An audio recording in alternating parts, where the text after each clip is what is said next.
Warhammer 40,000 Battlesector is the topic of today's video. It's a very short analysis of the game. We're going to start out, as we all do on this channel, with a disclaimer.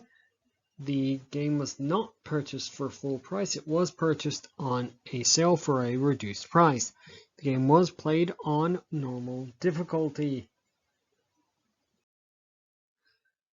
For Immersion, the game rates a 7 out of 15. The game attempts to immerse the player through several methods. Among these are story, agency, and challenge. Now, the degree to which the player is immersed into the story is going to depend greatly on their own familiarity with the factions and the story of the Warhammer 40,000 setting.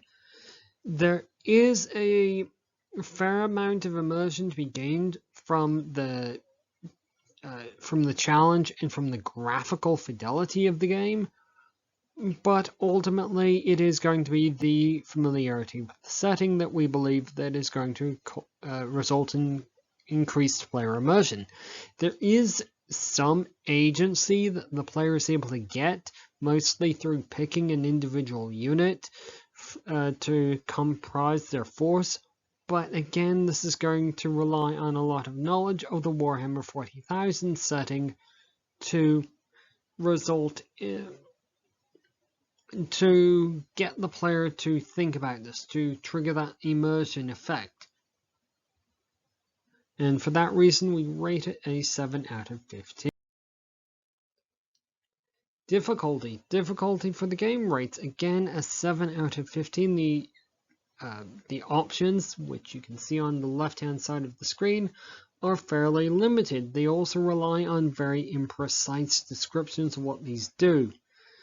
It doesn't offer a lot of information about how that impacts the player experience. On the plus side, though, we must admit that the user interface is very well designed and it does not negatively impact player experience.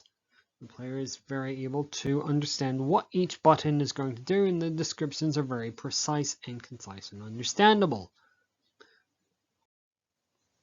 And that leads us to our final category today, and that is Lasting Appeal. Lasting Appeal rates again a 7 out of 15, very slightly below average, but not much. The appeal is limited, we believe. It's going to depend very much on the setting and how familiar the player is with the setting of Warhammer 40,000 and future releases to draw the player further in by representing additional factions. Now, we do have a final analysis. So, all totaled, or all totted up, the game rates a 7 out of 15, which is slightly below average.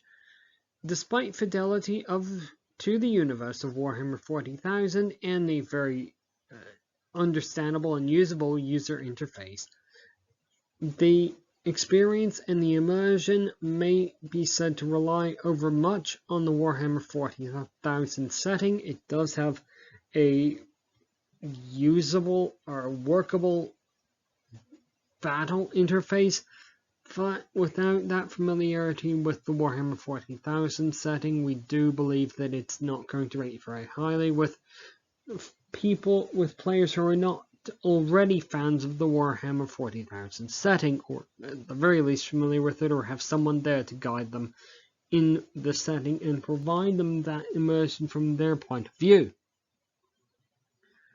So, a well-made game that relies overmuch on its setting. Now, in a subjective opinion, the game is definitely one of the best Warhammer 40,000, which is to say the most enjoyable Warhammer 40,000 games released to date.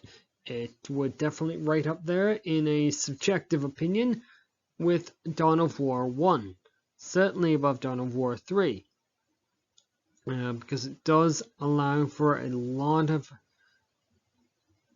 expansion opportunities, and the graphical fidelity and how well it represents the units is very well done.